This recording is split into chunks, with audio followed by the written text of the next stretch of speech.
जगद्गुरु संत श्री तुकाराम महाराज गाथा अभंग 219। चला तर बघूया अभंग। अंतरली कुटी मेटी भय धरुनिया पोटी म्हणता जगजेठी धावे करुणा उत्तरी। 1 बाप वळिया शिरोमणी उताविळ या वजनी पडलिया कानी धावा न करी आळस। 2 बळदुनी शरणागता स्वामी वाहुनेदी चिंता आई तेची दाता पंगतीस बैसवी। 3 वाहे खांदी पाववी घरा त्याच्या करी येरझारा बोबड्या उत्तरा स्वामी तुकेया मानवे। चरण 1 मध्ये सांगतात, अंतरली कुटीमेटी भय धरुनिया पोटी म्हणता जगजेठी धावे करुणा उत्तरी। अंतरली कुटीमेटी म्हणजे मनाच्या आतल्या भीतीने भरलेली एक छोटी झोपडीसारखी अवस्था। मनुष्य जेव्हा संसारात अडकून काळजी भीती मनात बाळगतो तेव्हा त्याचं मन अगदी संकुचित होतं। भय धरुनिया पोटी म्हणजेच प्रत्येक गोष्टीची भीती मनात दडपून बसलेली असते। जगातला मोठा गोंधळ म्हणजे जगजेठी लोकांची टीका, संकटे, उपजीविकेची चिंता यापासून माणूस मनात म्हणतो की मी यापासून कसा सुटू। तेव्हा तो धावत देवाकडे जातो, धावे करुणा उत्तरी, देवाला पोटी असलेली सगळी भीती सांगण्यासाठी।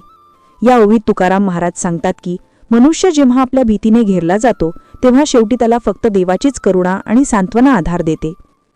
ध्रुवपद मध्ये सांगतात, बाप वळिया शिरोमणी उताविळ या वचनी पडलिया कानी धावा न करी आळस। बाप वळिया शिरोमणी म्हणजे सर्वश्रेष्ठ, प्रेमळ, दयाळू असा देव। तो आपल्या सांगण्याची, रडण्याची वाट बघत असतो। उताविळ या वचनी म्हणजे भक्ताने एकदा मनातून हाक दिली की भगवान धावत येण्यास उतावीळ होतात। धावा न करी आळस म्हणजे देव किंचितही उशीर करत नाही, तो लगेच प्रतिसाद देतो। हा ध्रुवपद भक्त आणि देव यांच्यातील अतूट नातं दाखवतं, जिथे भक्ताला फक्त मनापासून बोलायचं असतं आणि देव तत्काळ धावून येतो। हे आपल्याला सांगतं की देव कधीही दुरावलेला नाही। भक्ताला खरी भावना आली की तो लगेच मदतीस पुढे येतो। चरण 2 मध्ये सांगतात, बळदुनी शरणागता स्वामी वाहुनेदी चिंता आई तेची दाता पंगतीस बैसवी। इथे सांगितलं आहे की देव शरण आलेल्यांना दुहेरी बळ देतो। बळदुनी शरणागता, माणसाला जेव्हा स्वतःच्या शक्तीने काहीच सुचत नाही तेव्हा तो देवाच्या चरणी जातो, देव त्याची चिंता वाहून नेतो। स्वामी वाहुनेदी चिंता, जिथे चिंता संपते तिथेच खरी श्रद्धा सुरू होते। देव हा आईतेची दाता म्हणजे मनापासून मागण्यापूर्वीचही देणारा। जेव्हा भक्त शरणी येतो तेव्हा देव त्याला आपल्या पंगतीत बसवतो, म्हणजेच त्याला स्वीकारतो, सन्मान देतो। माणूस भीतीत काळजीत असला तरी देव त्याला आंतरिक शांती देतो आणि त्याला मार्ग दाखवतो। श्रद्धा, नम्रता आणि शरणागती यात देवाशी जुळलेलं प्रेमाचं नातं आहे।